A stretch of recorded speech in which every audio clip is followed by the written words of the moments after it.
கிறிஸ்துவுக்குள் மிகவும் பிரியமான தேவனுடைய பிள்ளைகளே, இந்த காலை நேரத்திலே உங்களை சந்திப்பதிலே மிகுந்த மகிழ்ச்சி அடைகிறேன். கர்த்தர் ஒவ்வொரு நாளும் நம்மை போஷித்து பாதுகாத்து பராமரித்து வருகிறதை நினைத்து கர்த்தரை சோத்தரிக்கிறேன். சென்னையில் வேளச்சேரியில் உள்ள எளிமை எஜ்ஜி சபை வழங்கும் அனுதினம் அண்ணா. ஆண்டவராகி இயேசு கிறிஸ்து அனுதினமும் 5 நிமிடம் உங்களோடு. இந்த நாளிலும் தியானத்துக்கு எடுத்துக்கொண்ட வேத வசனம் பிலிப்பியர் 4ஆம் அதிகாரம் 11வது வசனம். நான் எந்த நிலைமையில் இருந்தாலும் மன ரம்யமாக இருக்க கற்றுக்கொண்டேன் என்று சொல்லுகிறார். வாழ்ந்திருக்கவும் தெரியும், தாழ்ந்திருக்கவும் தெரியும்,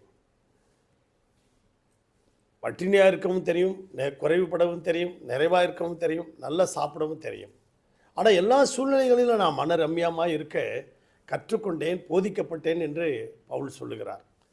அப்படியாக ஒரு சாமியார் காட்டில் தவம் இருந்து கொண்டிருக்கிறார். அவர் என்ன செய்கிறார்னா, படுக்கிறதுக்கு ஒரு 3 செங்கல்ல எடுத்தார். ஒன்று 3 நட்டு வச்சார். ஒன்று தலைக்கு பின்னால், ஒன்று முதுகுக்கு நடுவில், பிறகு காலுக்கு கீழே வச்சு படுத்துட்டார்.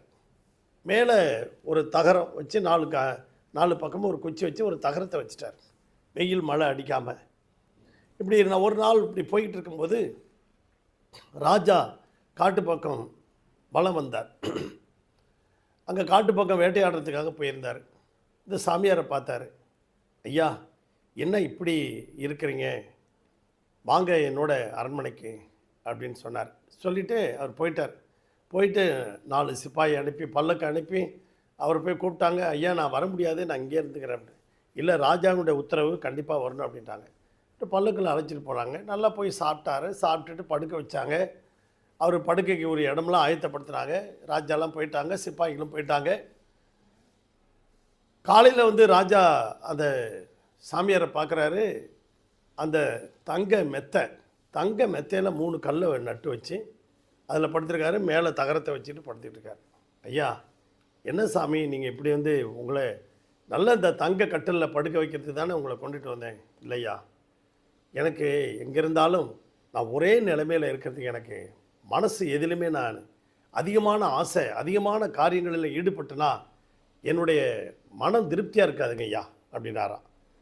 இதிலேருந்து நாம் கற்றுக்கொள்ளக்கூடிய காரியம், ரூத்தின் புத்தகத்தில் 1ஆம் அதிகாரத்தில் நாம் பார்க்கும்போது அந்த ரூத் என்கின்ற சகோதரியும் அவனுடைய அருமையான தேவனுடைய பிள்ளைகளே, சகோதரியும் அவர்கள் இருவரும் மோவாப் தேசத்தை சேர்ந்தவர்கள்.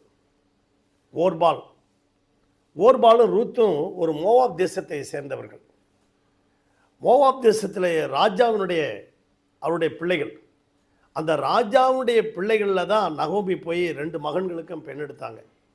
2 மகன்களும் இறந்து போன நேரத்தில், அவருடைய புருஷனும் இறந்து போன நேரத்தில் 3 விதவைகளாக வருகிறார்கள். வரும்போது தான் இந்த வார்த்தையை அந்த ரூத் சொல்லுகிறார். என்ன ஒரு வார்த்தை சொல்கிறான்னா, நகோமி சொல்கிறார், இனிமேல் நீ போயிடுமா.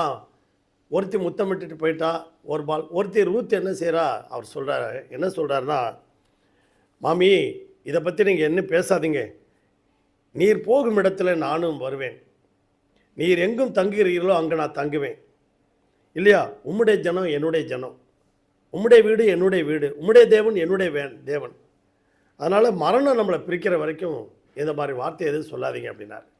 ஆம், பிரியமான தேவனுடைய பிள்ளைகளே, ஒரு ராஜாவினுடைய வீட்டில் பிறந்தவள் ரூத் நகோமியோட எருசலேமுக்கு மாமியாரை கவனிக்கிறதுக்காக அங்கே வயலுக்கு போய் பர்மிஷன் வாங்கிட்டு போகிறா. வயலுக்கு போய் சிந்தி கிடக்கிற கருதுகளெல்லாம் நான் பொறுக்கிட்டு வரேன் மாமி அப்படின்ட்டு போகிறான். அங்கே போவாஸ் நிலத்தில் போய் பொறுக்கிறான். அப்போ தான் சொல்கிறாரு, நீ இஸ்ரவேலின் செட்டைகளின் கீழே வந்திருக்க மகளே, நீ இஸ்ரவேலின் செட்டைகளுக்குள் அந்த குடையின் கீழே நிழலுக்குள் வந்ததுனால உனக்கு நிறைவான பலனை நான் தருவேன் என்று சொன்னார். ஒரு ராஜா வீட்டில் பிறந்திருந்தாலும் அவள் எருசலேமுக்கு அவள் மாமியோடு கஷ்டப்பட்டாள். அந்த பழசை நினச்சி பார்க்கல. நான் அங்கே ஜாலியாக இருந்தேனே, இப்படி இல்லை. அந்த விறகு பொறுக்கி அந்த கதிரை பொறுக்கி மாமியார் எவ்வளவு சந்தோஷமாக இருந்தாங்க. ஒரு காலகட்டம் வந்தது, ரூத்தை போவாஸ் திருமணம் பண்ணால் அவருடைய சந்ததியில் இயேசு பிறந்தார்.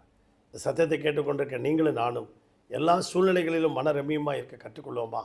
பரலோக பிதாவே, இந்த சத்தியத்தை கேட்டுக்கொண்டிருக்க ஒவ்வொரு குடும்பத்தையும் ஆசீர்வதிங்கப்பா. யோபு எல்லாவற்றையும் இழந்தாலும் அவன் கிறிஸ்துவுக்குள்ள சந்தோஷமாக இருந்தான். தாவீது எல்லாவற்றையும் இழந்து, ராஜ்ய பதவி இழந்து அவன் போனாலும் வனாந்திரத்துக்கு போய் அங்கே மகிழ்ச்சியாக தான் இருந்தான். இந்த சத்தத்தை கேட்டுக்கொண்ட ஒவ்வொரு குடும்பத்தையும் ஆசீர்வதிங்க, அவர்கள் தேவைகளை சந்திங்க, ஒவ்வொரு பிள்ளைகளையும் வேலி எடுத்து பாதுகாத்து கொள்ளுங்க. இந்த பனி ஆண்டவர் எதுவும் சளி இருமல் அவர்களை சேதப்படுத்தாதபடி காத்துக்கொள்ளும், ஆசீர்வதியும், அவர்களுடைய விரும்பின காரியத்தை நிறைவேற்றும். இயேசுவின் நாமத்தில் பிதாவே, ஆமென். தேங்க்யூ.